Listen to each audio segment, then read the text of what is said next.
Baik, selamat pagi Pak Suyanto. Selamat pagi Bapak Danu, Izin Bu Yayu juga beserta langsung. mohon izin kami bertiga bermaksud untuk melakukan wawancara terkait dengan modul 3.1 yaitu tentang pengambilan keputusan. Saya mulai ya Pak ya. Baik, silakan Pak. Ya, selama ini kalau Bapak Suyanto sendiri itu untuk mengidentifikasi kasus-kasus yang merupakan dilema etika atau rujukan moral itu seperti apa Pak? Yang pertama saya melakukan pengamatan, yaitu mengumpulkan berbagai informasi, pengamatan langsung dari diri saya, yang kedua dari tim manajemen, wakil, juga staf dan Bapak Ibu yang terkait strategi. Kemudian saya analisis, saya olah untuk dijadikan sebuah keputusan. Oke, lanjut ya Pak ya. Untuk yang pertanyaan nomor 2, selama ini Bapak Suyanto sendiri itu bagaimana dalam menjalankan pengambilan keputusan di sekolah? Nah, terutama untuk kasus-kasus di mana biasanya kan kita ada dua kepentingan ya Pak ya, yang sama-sama benar atau sama-sama mengandung nilai kebajikan. Itu bagaimana Pak? Langkah selanjutnya setelah saya mendapatkan data, menganalisis informasi, kemudian perlu saya komunikasikan atau saya musyawarah dengan wakil atau tim manajemen atau staf terkait, atau mungkin Bapak Ibu jelas kalau terkait keputusan itu berkaitan dengan peserta didik. Nah, kami aja musyawarah, kemudian kami analisis mana yang kira-kira membawa kebermanfaatan, terutama yaitu mengutamakan kepentingan umum daripada kepentingan personal. Di sisi yang lain yaitu terkait dengan faktor-faktor, yaitu faktor latar belakang permasalahan, kemudian juga profesionalitas. Untuk berikutnya Pak, langkah-langkah atau prosedur seperti apa ya Pak yang biasa Bapak lakukan selama ini? Langkah-langkah yang pertama yaitu melakukan identifikasi permasalahan, kemudian menganalisis, kemudian mengajak musyawarah kalau memang penting sekali dan urgen, tetapi kalau memang cukup dengan analisis saya bisa melakukan keputusan yang terbaik untuk alasan. Nah, kemudian kita melibatkan berbagai pihak yang terkait. Baik, selanjutnya silakan Ibu Ya, baik Bapak. Untuk pertanyaan selanjutnya adalah mengenai hal-hal apa saja yang selama ini Bapak anggap efektif dalam pengambilan keputusan yang mengenai kasus-kasus dilema etika, Pak. Beberapa hal yang terkait itu yaitu dalam hal tugas, kemudian dan daripada hal-hal yang terkait dengan tugas tupoksi Bapak Ibu guru. Kemudian juga rambu-rambu terkait pembelajaran era sekarang yang tentu Bapak Ibu guru harus berpusat pada peserta didik. Kemudian saya juga berpesan hati-hati dalam menyampaikan tutur kata maupun tindakan kepada peserta didik karena kita adalah sebagai teladan. Berarti pada intinya adalah komunikasi ya Pak ya. Komunikasi dan koordinasi. Melalui komunikasi dan koordinasi. Siap. Untuk pertanyaan selanjutnya Bapak, kira-kira hal-hal apa saja yang selama ini merupakan tantangan bagi Bapak dalam menentukan keputusan yang berhubungan mengenai kasus-kasus dilema ini Pak? Baik, tantangan yang pertama yaitu dari Bapak Ibu guru pengajar, karena sebagian Bapak Ibu guru ya tidak semua, ada yang masih menggunakan pembelajaran dengan paradigma lama atau pola lama, karena beliau sudah mengalami begitu lama di pembelajaran dengan berbagai perkembangan kurikulum. Nah, tentu untuk mengajak beliau-beliau ini untuk menggunakan paradigma baru perlu waktu, tidak perlu pendekatan. Nah, untuk Bapak Ibu guru yang masih muda seperti misalnya CGP, nah ini tentu dari sisi IT juga lebih mumpuni karena memang eranya sekarang. Nah, untuk CGP saya juga punya tantangan, yaitu terutama bagaimana supaya bisa memanage atau mengelola emosional, ya, supaya bisa nanti berkolaborasi dengan Bapak Ibu guru yang usianya lebih tua. Ya, siap Pak. Dan mungkin kan setiap sekolah itu kan pasti memiliki suatu masalah ya Pak ya. Baik. Nah, kira-kira Pak, di saat Bapak menemukan suatu masalah dan masalah itu berhubungan dengan kepentingan orang banyak nih Pak. Nah, kira-kira dalam menentukan itu tantangan yang Bapak hadapi itu kira-kira itu apa Pak? Dan kira-kira dalam menyelesaikannya itu diselesaikan pada saat itu kah atau ada prosedur untuk penyelesaiannya atau jadwal gitu? Baik. Jadi terkait dengan penyelesaian masalah yang melibatkan banyak orang, ya tentu kita perlu strategi. Yang pertama, kalau itu sifatnya laporan dan perlu ditindaklanjuti harus segera ditindaklanjuti sehingga kita bisa melakukan pencegahan. Seperti misalnya api sebelum mulai membesar kita lakukan dengan penyiraman air masalah. Yang kedua lagi, kemudian mengundang pihak-pihak yang terkait. Kalau permasalahan terkait dengan siswa, ya tentu kami undang, kami ajak yaitu dari wakil siswaan atau siswaannya, kemudian dari bapak ibu wali kelas atau ibu kita. Kalau permasalahan terkait bapak ibu guru, saya mengundang dengan tim kurikulum, wakil kurikulum, kemudian juga dari kasus pakar usaha. Ya Pak, jadi pada intinya kita harus saling berkolaborasi ya Pak ya. Koordinasi dan komunikasi ini 2K. Yang berikutnya ketiga adalah kolaborasi. Baik Pak, untuk selanjutnya apakah ada pihak yang dilibatkan atau faktor apa yang selama ini mungkin mempermudah atau dapat membantu Bapak ketika menghadapi sebuah dilematika? Oke, baik sekali, pertanyaan yang baik ya. Terkait melibatkan pihak tertentu, seperti yang saya sampaikan tadi, bahwa permasalahan itu dilihat dulu dari substansi. Contoh kecil, misalnya kalau permasalahan itu terkait dengan masalah beberapa siswa yang sulit untuk belajar, kemudian berada di lingkungan sekitar kita atau anak yang mengalami peta zonasi, nah tentu saya melibatkan pihak terkait, yaitu salah satunya Pak RT-nya. Pak RT-nya ya, kami ajak untuk bisa membantu mengajak atau memberikan motivasi warganya bahwa sekolah itu sesuatu yang penting. Nah kemudian kalau terkait dengan bapak ibu guru, ya saya melibatkan tentu bapak ibu guru yang sudah senior, yang sudah berpengalaman dan dekat dengan bapak ibu guru itu, sehingga data-data yang kami dapatkan adalah data-data yang akurat, sehingga tidak akan muncul fitnah atau tuduhan-tuduhan yang tidak baik. Kita sudah hindari. Oke?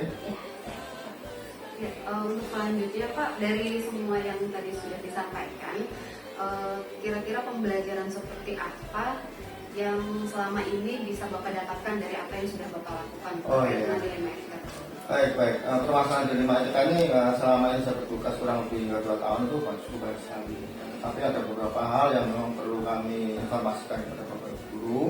Tetapi ada beberapa hal yang memang harus cukup saya yang tahu dengan yang bersangkutan. Karena ini dalam rangka untuk melakukan pembinaan yang sifatnya personal, tentu kami lakukan secara personal.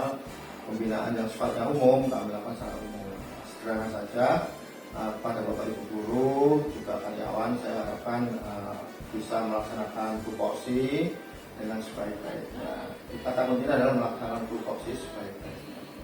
Kemudian bapak ibu guru hadir tepat waktu, hadir di sekolah, juga hadir di kelas. Insya Allah nanti kalau itu dilakukan dengan baik, ini saya ngomong karena berdasarkan pengalaman saya menjadi guru dalam sekitar 28 tahun. Saya lakukan dan insya Allah kalau kita dengan anak itu konsisten, anak suka sendiri akan segan, nggak takut kalau kita tahu segan dengan takut gitu. Artinya anak kita lakukan, kalau sekarang ada istilahnya kesepakatan kelas ya. Nah, kalau dulu kan kata kelas kita saling komunikasi di awal pelajaran tuh, untuk pelajaran ini begini kita sepakati bersama, termasuk penilaian juga, karena mereka anak SMA ini sudah bisa menilai gurunya. Nah, itu barangkali yang jelas kata kuncinya adalah 3K, yaitu komunikasi, koordinasi, dan kolaborasi. Kita bangun dengan sebaik-baiknya, insya Allah kita akan mendapatkan hasil yang baik. Ini harapan saya kepada bapak ibu yang calon guru penggerak ini, apa itu namanya calon guru penggerak ini C-nya hilang, itu jadi menjadi guru penggerak yang lulus, karena sekolah, kuliah, apa itu tesis atau mungkin disertasi atau skripsi, itu yang baik adalah sampai dengan lulus dengan hasil sangat baik. Bersyukur ya kalau enggak. Oke, saya barangkali selamat untuk bertugas, lanjutkan guru penggeraknya, dan alhamdulillah ini sudah banyak informasi juga dari Bapak Guru Bendera yang saat ini sudah ya, diberi kepercayaan untuk memimpin sekolah. Jadi, kemarin saya juga dekat dengan beberapa guru di SD itu juga dari guru. Ini sebagai informasi saja, ini bukan untuk Bapak Ibu semuanya. Yang terpenting adalah Bapak Ibu sudah punya kemampuan IT yang lebih bagus dari Bapak Ibu guru yang seusia saya. Ya. Tapi kita harus tadi tambah lagi dengan kematangan emosionalnya atau memanage emosional. Nah, komunikasi dengan Bapak Ibu yang sudah sudah pandai. Suatu saat Bapak Ibu dipercaya untuk memimpin atau bertugas yang lain, ya teman-teman bertahap ya, tidak usah langsung. Satu barangkali, mungkin kalau ada yang disampaikan silakan. Kalau ada kurang lebihnya mohon maaf. Assalamualaikum warahmatullahi wabarakatuh. Perkenalkan, saya Sri Eka Herwati, CGP Angkatan 10 dari SMA Negeri 99 Jakarta. Pada kesempatan hari ini, saya akan melakukan wawancara dengan kepala sekolah dari SDN Cibubur 03. Baik Ibu, mohon maaf sebelumnya sudah mengganggu waktunya. Dan terima kasih sebelumnya karena sudah mau membantu saya dalam pemenuhan tugas di modul 3.1 ini ya Bu. Baik, kalau begitu saya mulai untuk wawancaranya. Yang pertama, selama ini bagaimana Ibu selaku kepala sekolah dapat mengidentifikasi kasus-kasus yang merupakan dilema etika atau dilema moral Bu? Oh gitu. Kami selama ini apa itu namanya, dilema etika itu teridentifikasi apabila ada kepentingan-kepentingan yang bertentangan. Ya, contohnya begini, siswa itu mempunyai masalah di rumah. Masalah di rumah itu kebawa ke sekolah, akhirnya berdampak dengan sekolah. Itu yang selalu yang saya identifikasi. Baik. Lalu selama ini bagaimana Ibu selaku kepala sekolah dapat menjalankan pengambilan keputusan di sekolah Ibu, terutama untuk kasus-kasus di mana ada dua kepentingan yang sama benar atau sama-sama mengandung nilai kebajikan seperti kasus yang tadi Ibu sampaikan? Ya, kami bersama tim berkumpul, ya, berdiskusi, membicarakan masalah itu, kemudian mempertimbangkan aspek-aspek yang istilahnya pokoknya dipertemukanlah itu yang berbeda kepentingan tadi. Nah, kemudian akan diputuskan yang terbaik gitu. Berarti Ibu selalu berusaha berkolaborasi ya Bu ya, dan Betul. Sebelum mengambil kebijakan, sebelum mengambil keputusan selalu diawali dengan diskusi terlebih dulu ya Bu ya. Betul, ya. Luar biasa. Selanjutnya Bu, langkah-langkah atau prosedur seperti apa yang biasanya Ibu lakukan selama ini? Biasanya kalau berkaitan dengan siswa, langkah yang saya tempuh biasanya memanggil gurunya dulu. Nah, kemudian kita gali informasi anak tersebut seperti apa, bagaimana di rumah, bagaimana orang tuanya, seperti itu.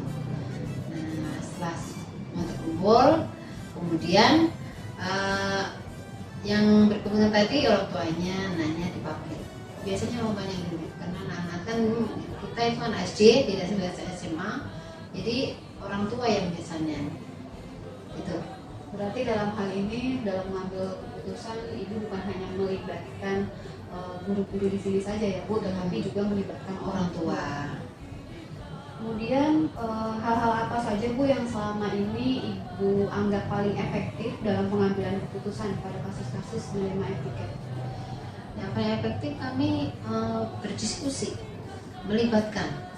Kalau saya itu wakil-wakil saya ada dua siswaan bergulung, kemudiannya kami libatkan untuk mengambil keputusan yang efektif ini. Selanjutnya Bu, hal apa saja yang selama ini merupakan tantangan dalam pengambilan keputusan pada kasus-kasus dilema etika tersebut? Iya, tantangannya itu begini, pendapat mereka dianggap benar, jadi kayak egois lah ya.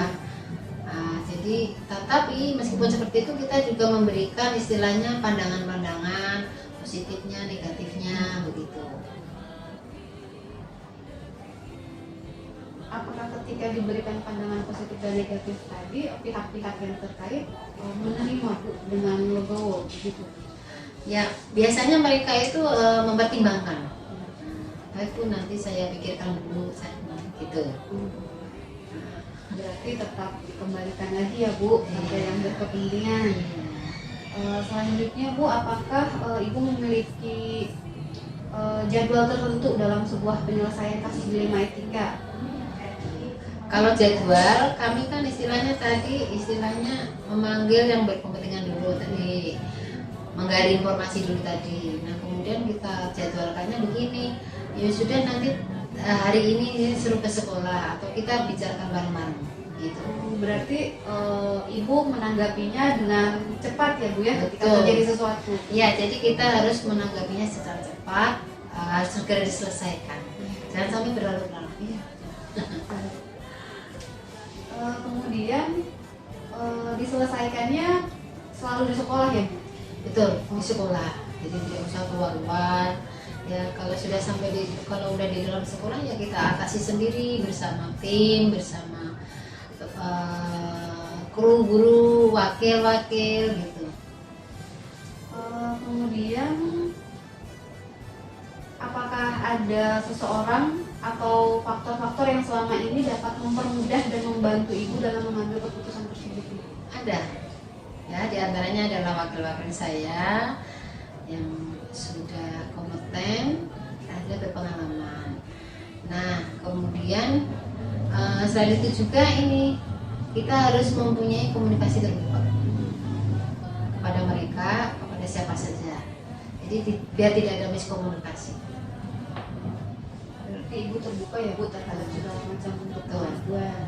Kemudian nanti Ibu berkolaborasi secepatnya dengan teman-teman dan guru dan wakil-wakilnya. dan tidak berlarut-larut ya Bu ya. Supaya segera terselesaikan, terpecahkan permasalahan. Yang terakhir Bu, dari semua yang sudah disampaikan tadi, kira-kira pembelajaran apa yang dapat dipetik dari pengalaman tersebut Bu? Dari pengalaman tersebut yang kita petik yaitu bahwa kita ini harus satu sabar, dua mengambil keputusan itu harus cermat, tidak mementingkan diri sendiri, kemudian harus berkolaborasi. Nah, kemudian mengadakan komunikasi yang efektif, keterbukaan itu. Baik Ibu, terima kasih untuk sesi wawancara pada hari ini. Sama-sama.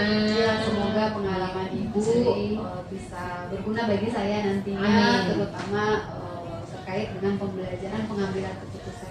Oh, iya. Terima kasih. Betul ya, nanti kalau ibu jadi kelas juga kayak gini, mengambil keputusan harus punya